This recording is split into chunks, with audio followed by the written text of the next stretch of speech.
full interpretation of the prophetic dream from October 14th, 2024. So many times when I have dreams, I just choose to record them and put them on my channel. And I don't always get, the Lord doesn't always give me the full interpretation immediately. So the dream that I had was my younger sister had had quintuplets. That's five.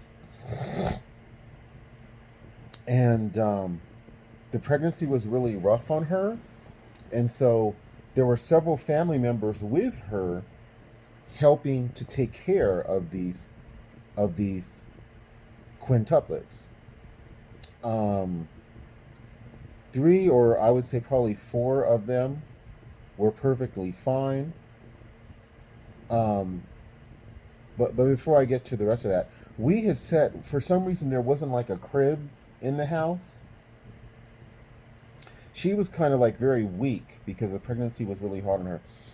And we had set down all five of these newborns in different areas. And some of the family members that were there, I guess, they weren't really paying attention to the children. And I had noticed that one of the children was set on something to where if they moved, they could they could fall on the floor. And I was doing something. I said, somebody needs to grab this child so this child don't fall. And nobody grabbed her, so I ended up going there and grabbing this child, which for some reason I'm not even sure it was a boy or a girl. I know that three of them were boys. Anyway, so I went and grabbed the child. Now, this particular child that I grabbed was severely deformed. It had sort of like one big eye in the center, and but it was alive. And I remember I looked at the bottom of this child where its private parts were, and I could see inside his body or her body. And I was like, what the heck? Because there was like a big opening, a big cavity. And I could see that this child hadn't even developed all of its digestive organs. But regardless, this child was, their lips were moving, and they wanted to nurse. Now, I believe my sister was too weak to nurse. So I told her, you need to go pump some milk for for these babies, because this baby in particular is hungry and wants food. And she was like, I'm not gonna nurse that baby. You can see that baby has got major birth defects. It's gonna die anyway. Why should I be bothered? And I basically told her, I will pray for this baby, for God to heal this baby, but you need to go pump and fill up a bottle and bring milk for this baby. And so she did, and then I prayed for the baby, and then I sort of went to feed the baby, but then the dream faded to black. It just faded to black. Next thing I know, we jumped forward like it was like 3 years, something like that. 2 to 3 years. I can't exactly tell you how old the children were, but we were at a playground, and all five of the children were well. God had healed the child that I had prayed for. God actually healed them. And it's interesting because the three boys who were perfectly fine, I could see them. They were playing in the playground, and the other two were playing at the playground, but I couldn't see them. I could only hear them. But I just knew that they too were fine. And one of those two was the one that I had prayed for, who had the severe deformities, the severe birth defects. And was playing and was happy and just being a little kid. So that dream has many meanings. The first meaning is that when God answers prayers, he doesn't answer them immediately. Sometimes you have to wait years before you see the result.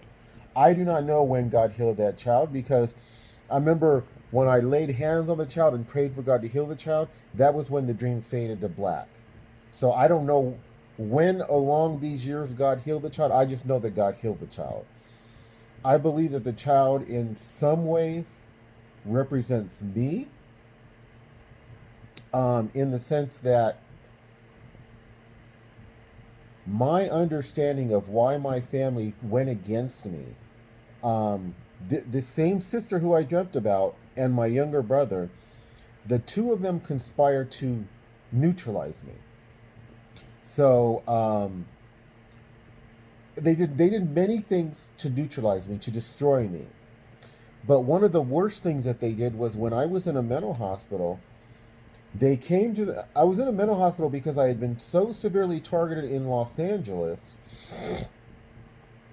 that, with the Mexican cartels taking over the city, they took over all of the gangs, they took over all of the drug trade in Los Angeles. They literally think they own the city of Los Angeles, and the mayor and the city has allowed for that. The governor has allowed for them to take that control over the city. And their power, the Mexican cartel's power in Los Angeles isn't just the city, the biggest city in California. It's much of the state of California. It's Northern California, and it's other cities in California the Mexican cartels have taken over. During this time period, before all of this happened, this was during lockdown, during the scamdemic, when they destroyed the city. The city went to hell when they locked down. And all kinds of, the Lord had told me multiple things. The Lord told me that society would begin to unravel. I saw that with my own eyes. I lived in that neighborhood for 10 years. We didn't tolerate people openly doing drugs. There was a lot of stuff we didn't tolerate. We had open prostitution during the daytime. We had people using drugs during the daytime. We had all kind. The neighborhood I lived in the 90s had been, it had been a major drug corridor for the United States. I didn't know that at the time. I was living there in the 2010s. And they reconverted it into a major drug corridor. It was the amount of drug distribution, it was like it was a huge factory. People would come and they would be taking package out of package, like igloos, like the size that, you would bring your lunch if you was a construction worker. Dude would be coming in the apartment I lived. And I have some of this I have on film. I tried to record it. It's back in the 2020s. And he'd be bringing multiple igloos out of his place in these smaller backpacks, out of his trunk, and then into our place, and then he would leave. And this was going on all over the place. And they would deal drugs out in the open. They would send children, like our parking lot became like a drug liquor store. People would drive through our parking lot. They would send children. They would pass these little baggies through the window, because some of the parents that were dealing drugs were so strung out on drugs they couldn't even come out to do the transaction. I tried to stop it. I mean, one of the worst things, one guy, I guess a lot of people must have paid for the drugs on apps, and then they would just come and pick them up. So one guy from a second story balcony, he had a little thing of, probably meth, and he was trying to drop it through somebody's sunroof, because I would cuss him out and be like, well, I wouldn't let him deal drugs. I wouldn't try to make it as hard for them as possible. I'd cuss him out. I wouldn't let them do drugs. And because the Lord told me, you will fight for me, you will preach for me, you will teach for me, and you will fight for me. And it literally happened. I would cuss people out. When he would be doing drugs out on his balcony, I would be like, you better duck your fucking head below that balcony. I better not see it. And he would do it too. He would just duck his head and keep the pipe below the balcony, or he would take himself back into his room. But I wouldn't. I did the best I could. And I remember this dumbass, when he tried to drop this little baggie of drugs on through this car that drove up his homies or whatever the hell. He nearly fell off the balcony. I was like, "What the hell?" Because this dude was using too, and they didn't even fall through the sunroof. He was just trying to be like, "Look, motherfucker, we'll deal drugs any way we want to. We'll do it right in front of you, and I'll just drop it right to the sunroof." Just he was trying to be mock and despite me. So, um, they ended up using some very powerful DEWs to where I could not even stay in my room. I had to walk out on the street. And I did call my family to help me um, before it got to that point. And um, they let me stay with them for a little bit, but they were targeting me. They were hitting me with DWs, they were whatever. And my sister let me stay with her for a couple of days, and then she told me I had to leave because her children weren't comfortable with me. They were targeting me, and it was to get me to flip out so that she could just throw me out on the street, which didn't happen. I just kind of like played along and watched what they were doing. I knew they were targeting me. So she just said, "Well, I have to go back to work, and the kids don't feel comfortable with you here alone without me here, so I have to take you to my other sibling," which she did. He did the same thing, except with him, I did say something, and at that point, he said, "I'm taking your fucking ass to Bakersfield. You're not going to accuse my wife of using those DEWs on you." And so he took me to Bakersfield. No money, never been to Bakersfield. And the targeting was off the chain. Bakersfield's a big city. It's like close to 500,000. So they were targeting me everywhere I went. And it wound up with me living under a bridge. And that wound up with me having to basically be put in a mental hospital. Because I had done something to try to get myself arrested because I hadn't eaten in so many days. And I couldn't deal with the targeting. So initially, with the first thing I did to get arrested, they wouldn't even arrest me. They gave me a noose. They put a noose where I was at. And I know I'm making a short story long. Please forgive me, but we will get back to the dream shortly. And so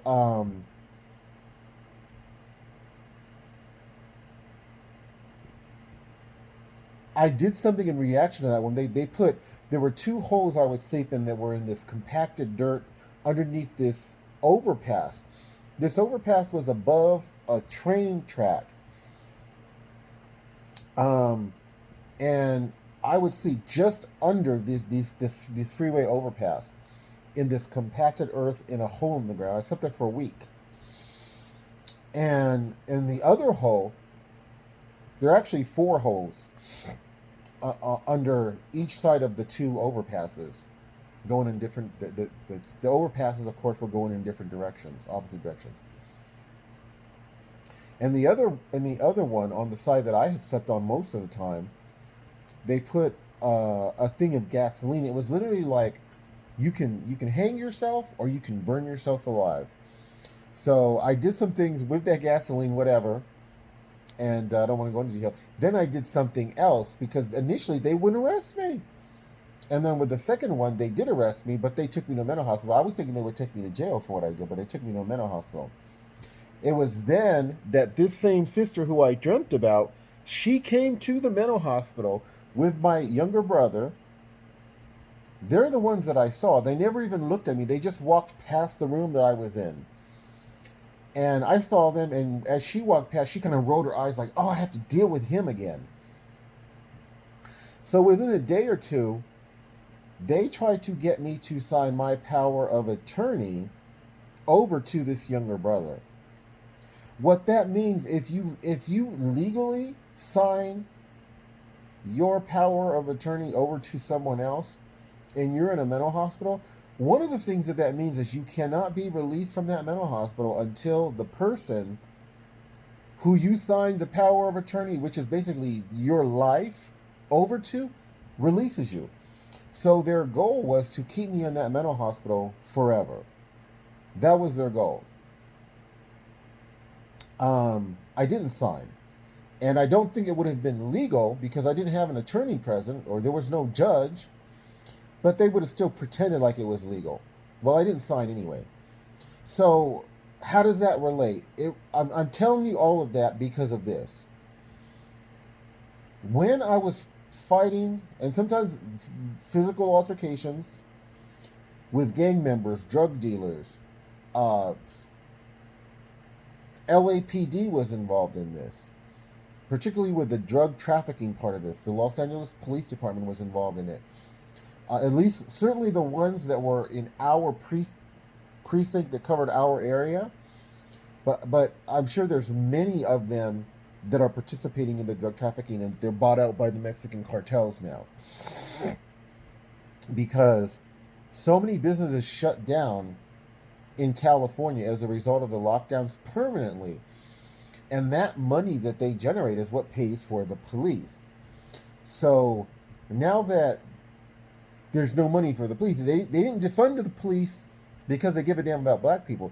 They defunded the police because they don't have money for the police, because these stupid lockdowns, these illegal and immoral lockdowns, and the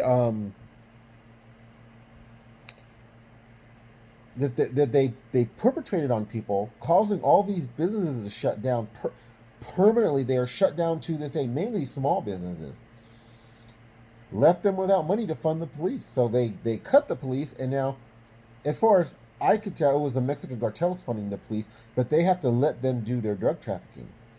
So, just like that child that had the severe birth defects that, even I in the dream was kind of like, well, yeah, I mean, this child does look like it's going to die, but you know what? I'm going to pray for this child.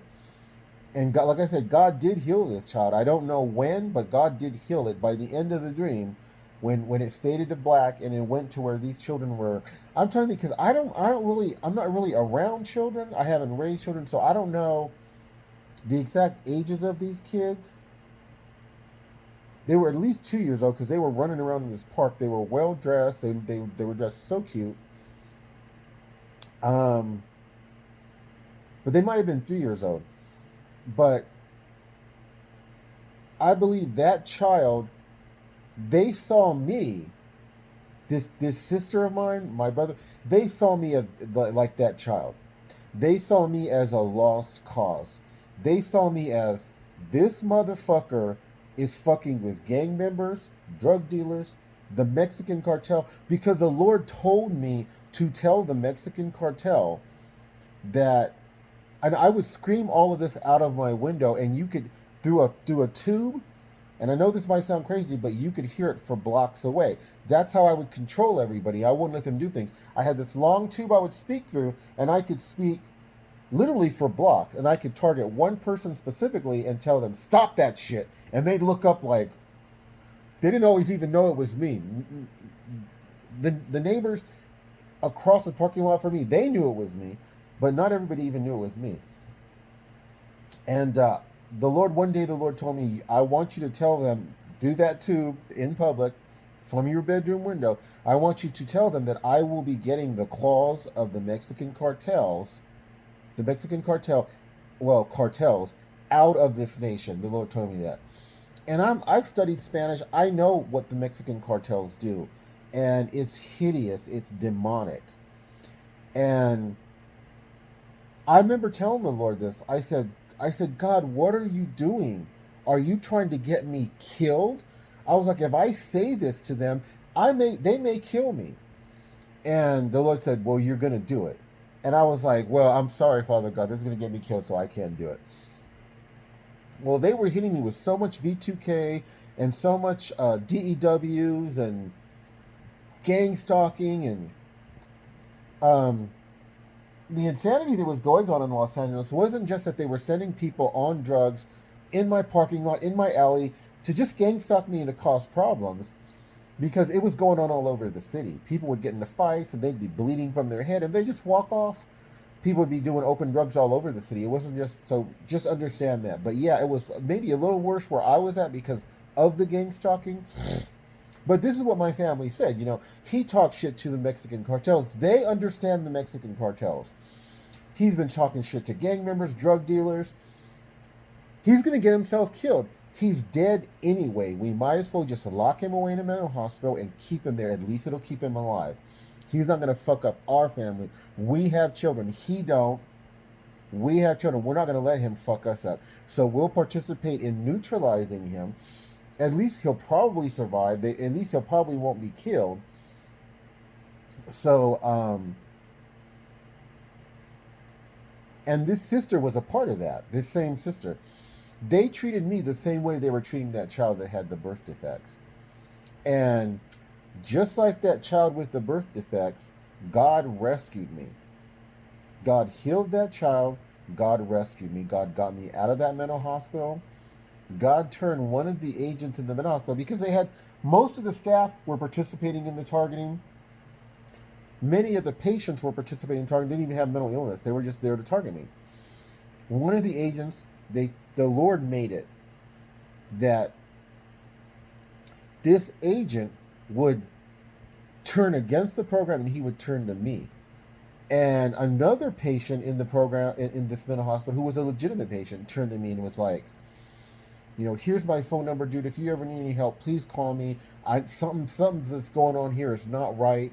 And I got into a big argument with one of the staff there, who was a total bitch, a big woman too. And to defend an agent who she cussed at, uh, he maybe didn't belong there, but he did have some issues. But when she cussed at him, I cussed her out, and then that turned him to me. I mean, I cussed her out thoroughly. This agent couldn't. He wanted to put in a complaint, but couldn't write in English. So I ended up writing out his complaint. They stole his complaint, probably her. And so the next morning, he asked me to write out the complaint again, which I did. And it's funny because I'd written out complaints too, which they don't answer these complaints. They don't. If you're in a mental hospital, to them, you're like trash.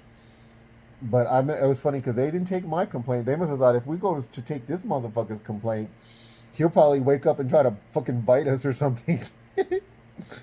But yeah, that child, in part, that child represented me. And God did rescue me. When I was released from that mental hospital, I tried to go back to LA, and I could see that in LA, the takeover by the Mexican cartels was right out in the open. They had the word narco, which basically means like a cartel boss, on a sign on a freeway overpass over the 101 as you get to downtown Los Angeles. And then they had multiple gangs. These were big signs. These were not small signs. They're almost like the size of a door, each one of them. They were huge, so that traffic could see them. And then they had and under these they had big signs. Maybe they were half the size of a door, but they had different gangs underneath this big sign that said narco. And they were literally telling the city of Los Angeles, Mexican cartels run the drug trade here in Los Angeles. We run all the gangs in Los Angeles. The gangs are not fighting each other anymore because they work for us. So when I saw that, I knew there's no way I could stay in Los Angeles. So I did try to go to my apartment, which my key had already been stolen for me to even get into my apartment. But there were so many gang members there watching me from a distance that I thought, well, there's no way. I'm not trying to fight no 10 dudes at one time. So I stayed in a hotel. I just didn't even go to where all these gang members were. Went back to, I had developed a reputation of like being a really good fighter, but I really wasn't, to the extent that I was a good fighter. It was just the Holy Spirit fighting for me. I ended up staying in a hotel for that overnight. And then from there, I took a Greyhound at this point, I was officially again homeless. I took a Greyhound to West Palm Beach, thinking that I could speak to President Donald Trump and give him a prophetic message that the Lord had for him. The Lord is going to reestablish his presidency. The Lord is going to squeeze the presidency out of the hands of Biden and Harris. He already did it with Harris. With Biden, he will do it with Harris as well. I never got to speak to President Trump, but I did, in fact, go to Mar-a-Lago across the street, and of course, the Secret Service wouldn't let me speak to him. But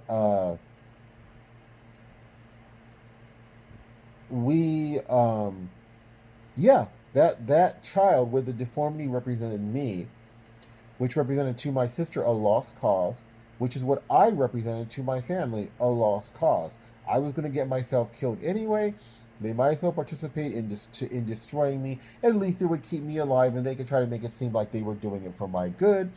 But God rescued me from all that. I'm in permanent housing. I'm off the street. He rescued me from the mental hospital. Y'all, in the mental hospital, I was crazy. I would speak in tongues. I would tell them, you motherfuckers think you're going to keep me here, but in the mighty name of Jesus Christ, he will free me from this mental hospital. Mark my words, you will not keep me here. God is going to free me.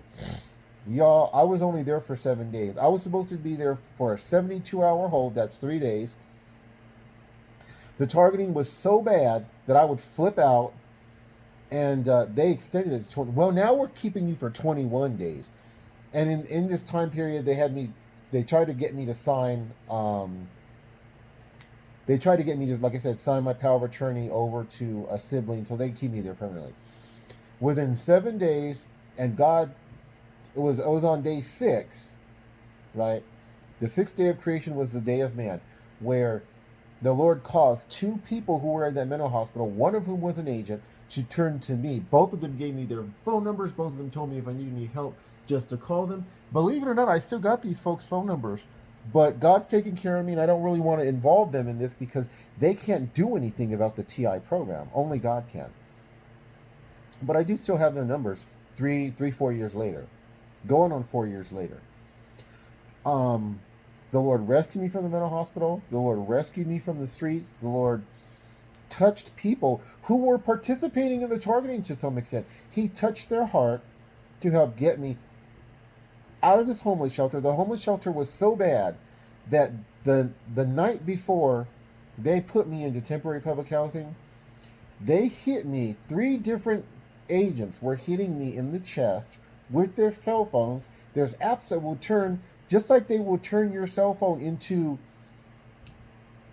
a stud finder, right? They'll use radio waves to look through your wall, and you can find the studs in your wall for when you want to nail something to your wall or you want to attach something heavy. You'll know where the wood beams are, so you don't poke a hole in your wall. Well, they have apps that goes back, like, I think almost 10 years when they could turn your cell phone into a stud finder.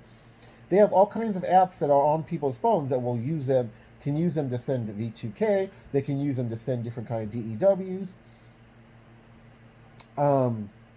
These 3 guys, I woke up. Each of them had their cell phone on me, pointing their cell phone on me. They were hitting me in the chest. Whatever they were hitting me with was causing my heart to beat faster and faster. By the time I woke up, my heart was pounding against my chest. When I used to fuck around with meth and poppers, there were times where I did too many and that was happening. If I wasn't in good shape, I could have had a heart attack then. Same thing at that homeless shelter. I could have had a heart attack. And their goal was for me to start screaming and cussing. They were doing this in the middle of the night with a room with literally 50 men in it, all sleeping on bunk beds, so that these men would probably rough me up, maybe beat my ass, and then they'd throw me out in the middle of the night. So they could throw me back out on the street. It didn't work. I whispered a cuss word to them, and then I just turned around. And they didn't know what to do. I don't even think they realized that what they were doing was working. They just thought that what they were doing wasn't working and had no effect at all.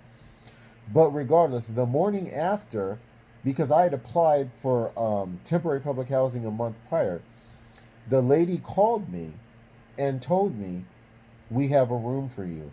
And so the next morning, I was able to get out of that homeless shelter where they had packed this homeless shelter. The men's side, they couldn't pack the women's side, but they tripled the number of women that were living there.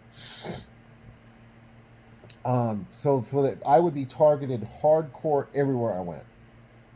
And God rescued me from that, because one of the ladies who would later try to throw me out from temporary public housing back on the street, the Lord touched her heart, and the Lord touched another person's heart to talk to the lady who was really responsible for taking you to the housing and getting you into the housing. And they put me from number 23 This number 23 popped up twice, by the way. Things appear to me in twos all the time. To put me from the 23rd person waiting for temporary public housing to the third, I think is what she put me. And that's the only reason why I even got temporary public housing the way I did, as quickly as I did, was because they put me basically to the front of the line. And even though these two ladies who helped get me into temporary public housing tried to throw me out on the street in the dead of winter, again with no money, because the Lord deemed me not to have money. The Lord told me, give away everything that you have above your rent, you need to give to charity. I wouldn't leave. And they didn't have the money to legally force me out. I was paying the rent, which some people who would get into the temporary public housing that they ran wouldn't even pay the rent. So they decided that they would just work to get me into permanent public housing because it would be easier for them, and that's what they did. The Lord used them to get me into permanent public housing. And here, they've tried targeting me. They've tried to get me to misbehave and shit like that, but the Lord hasn't allowed them to succeed at all. The Lord has rescued me. The Lord will raise me up. The Lord will raise me up. The same way the Lord raised this child up that was so deformed, probably the child wouldn't have even been able to eat because the insides didn't have all of its organs on the insides. But the Lord healed the child. Clearly the Lord healed that child when I prayed for him or her. I keep feeling like it was a girl, even though it represents me. I don't know the gender of the child, to be honest. I'm not sure. I know that three of the quintuplets were boys. I know that. But I don't know the other two. I don't know. One of them might have been a girl. And the one that I prayed for, who was severely deformed, the Lord made it to where they could take in the milk because they made it to age 3 or whatever age they was when it faded to the future. But I believe that child represents me, and it represents how my family saw me, and it represents what God's going to do for me in raising me up in the midst of me doing stuff that to the world, to the carnal mind, he's going to get himself killed. Why, and why is he trying to involve us? Yeah, so I think that's the full interpretation of that dream. I send my love out to all y'all beautiful born again TIs. God bless.